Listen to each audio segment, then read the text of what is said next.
Bonjour à toutes et à tous. Donc j'ai fait un exercice que jusqu'ici je ne voulais pas trop faire. C'est-à-dire donc une étude avec le tarot des druides pour Monsieur Emmanuel Macron. Alors là je vous donne donc une vision d'ensemble du jeu et ensuite donc je vais commencer à vous donner les différentes interprétations des cartes. Alors nous avons donc une première carte qui représente la Renaissance mais à l'envers. Donc qui indique un certain refus de l'appel intérieur, donc d'écouter véritablement son intériorité. Donc ça indique aussi une certaine forme de stagnation. Alors je précise que ces cartes donc du tarot des druides sont plus des cartes qui permettent une étude psychologique, on va dire, donc une étude de ce qu'est quelqu'un, donc sur le plan intérieur, le plan spirituel, plus qu'une véritable un moyen de divination, mais ça permet quand même d'avoir un certain nombre d'indications. Voilà. Alors donc la seconde carte que nous avons est celle du monde, donc qui indique une réussite, mais une réussite plutôt axée dans le monde extérieur, et elle est accompagnée donc par la carte de la roue retournée, donc qui indique une certaine forme de résistance au changement et euh, pour M. Macron, donc une certaine impossibilité à lâcher prise par rapport donc à ce qu'il décide, donc ou ce qu'il croit être véritablement convenable euh, dans la vie, de ce qu'il est convenable de faire. Donc ce qui nous donne quand même une certaine rigidité de son caractère. Et donc c'est personnalisé justement par ces deux cartes, la Renaissance à l'envers et la roue à l'envers. Donc refus de s'écouter intérieurement, d'écouter un peu celui qu'on appelle le maître intérieur, et vivre plutôt dans la surface de son esprit conscient diurne, donc pour faire ce qu'il a décidé de faire. Voilà, je vais passer maintenant à la carte suivante. Alors ici nous avons donc la carte de la grande prêtresse qui est retournée. Ça indique que M. Macron donc, ne prend pas trop le temps d'être calme. Ça indique aussi qu'il est un peu incapable d'une certaine façon de garder son sang-froid. Et donc on l'a vu ça lors de sa visite au salon de l'agriculture, où il est relativement vite monté euh, en colère par rapport à un agriculteur qui s'opposait à lui. Donc ça indique aussi une certaine vanité de ce président, une certaine vanité du président. Et d'une certaine façon, donc, ça indique qu'il a une certaine connaissance superficielle du peuple. C'est-à-dire qu'en fait, il fréquente très peu le peuple, il fréquente plutôt les milieux, si vous voulez, de la haute société. Et il se confronte très peu au peuple, ou alors uniquement dans les circonstances où il y est obligé. De par sa naissance et de par son parcours, on peut dire que c'est quelqu'un qui n'a pas une connaissance profonde du français qui vit d'une façon modeste et en dehors des villes, on va dire. Voilà. Et même, si vous voulez, des Français modestes des villes, parce que ça n'est pas trop sa tasse de thé d'après ce qu'on a cru comprendre.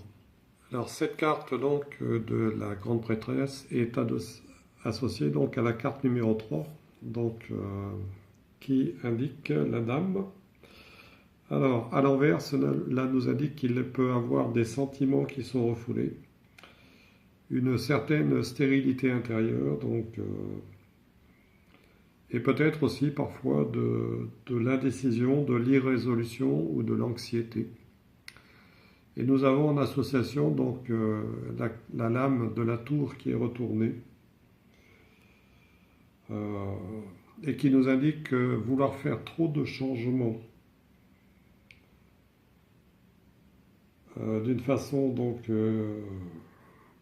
précipitée et d'une certaine façon dommageable. Donc ça indique aussi que ce président est pris au piège évidemment de sa fonction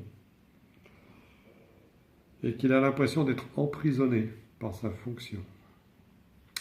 Personnellement, donc j'avais fait un autre commentaire où je disais que je ressentais qu'on avait affaire à quelqu'un qui était relativement immature et dans une vision que j'avais eue de lui, donc je l'avais ressenti comme quelqu'un qui avait plutôt un esprit d'enfant donc dans un corps d'homme, mais qui n'était pas encore véritablement arrivé à une certaine forme de maturité, ce qui explique aussi pourquoi il vit en association avec une femme plus âgée que lui, qui représente d'une certaine façon le soutien d'une mère. Et d'ailleurs, on peut dire que ça apparaît aussi avec la dame, mais retournée. Donc voilà. Alors malgré tout, donc, on peut dire qu'il a une certaine force de caractère, hein, on a pu le constater. Et cela donc apparaît dans cette carte de la force. Oui. Donc qui symbolise la rencontre du soi sauvage et du soi civilisé. Ça veut dire qu'il a aussi une certaine confiance dans ses capacités, notamment au niveau de l'intellect. Et que c'est aussi quelqu'un qui a des convictions qui sont très ancrées. Voilà, donc... et il peut faire preuve, par cette carte de l'étoile, d'un certain optimisme, donc d'une certaine forme d'intuition aussi, hein, parce qu'il a quand même dans son thème des caractéristiques du Capricorne. Et donc ça peut être aussi parfois quelqu'un de relativement buté. Par contre, ça peut indiquer cette carte que certains de ces projets donc, peuvent aboutir, parce que tout n'est pas forcément systématiquement mauvais dans sa politique, compte tenu que son grand but c'est de faire évoluer la France. Mais nous allons voir dans la suite de ce jeu que vouloir la faire évoluer trop vite, donc ça ne veut pas forcément lui être très favorable. Alors pour faire suite à cette carte de l'étoile, donc la suite de ce jeu nous indique donc le fou, et cette carte du fou, donc où on voit quelqu'un donc qui marche à grands pas donc sur le bord d'une falaise et qui ne va pas tarder à chuter.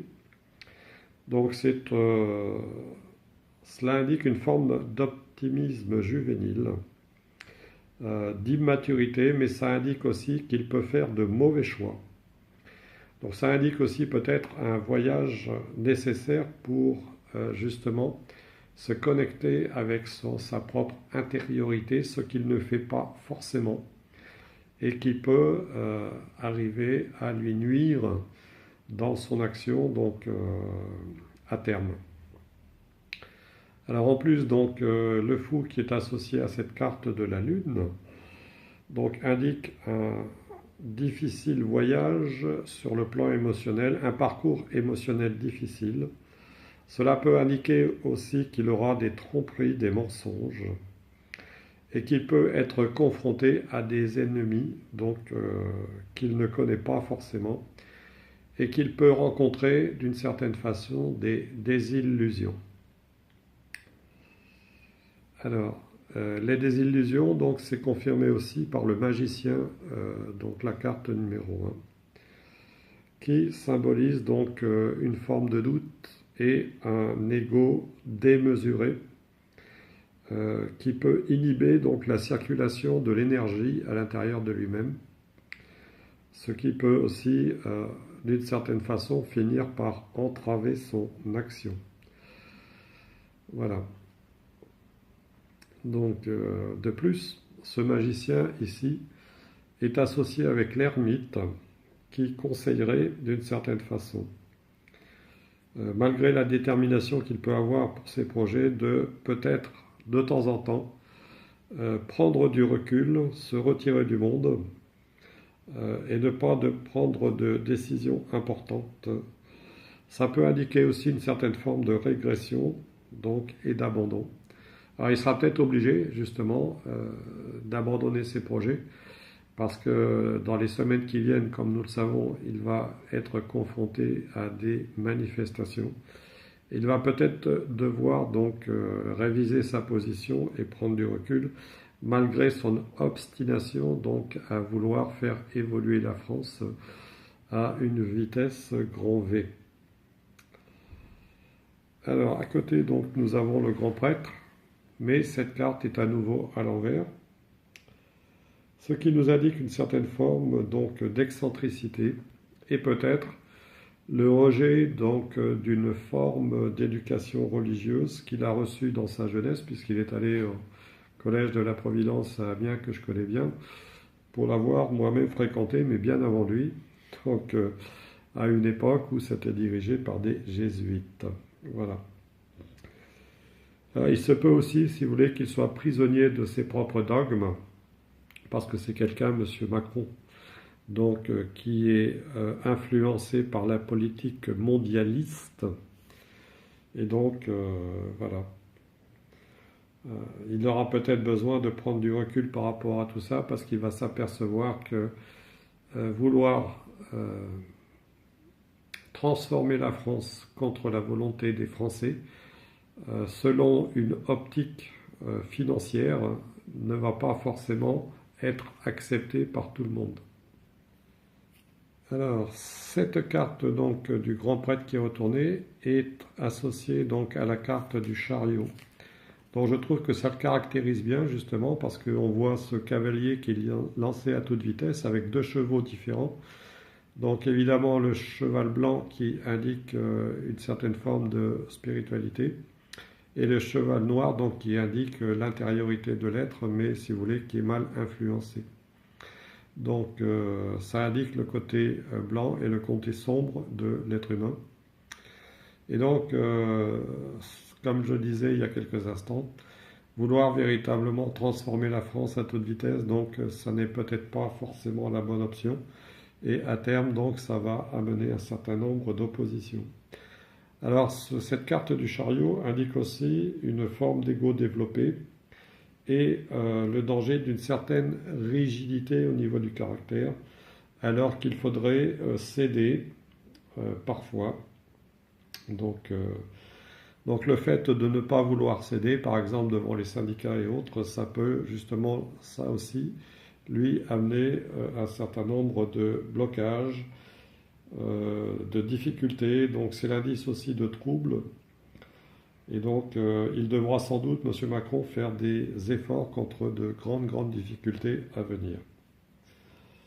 Alors ensuite, donc cette carte, ici donc la Férilte, donc indique la nécessité de réharmoniser des factions opposées, donc, et la nécessité aussi de faire preuve de modération, de tempérance et de patience, ce qui n'est pas pour l'instant le cas de M. Macron, donc, qui est véritablement pressé de modifier la France.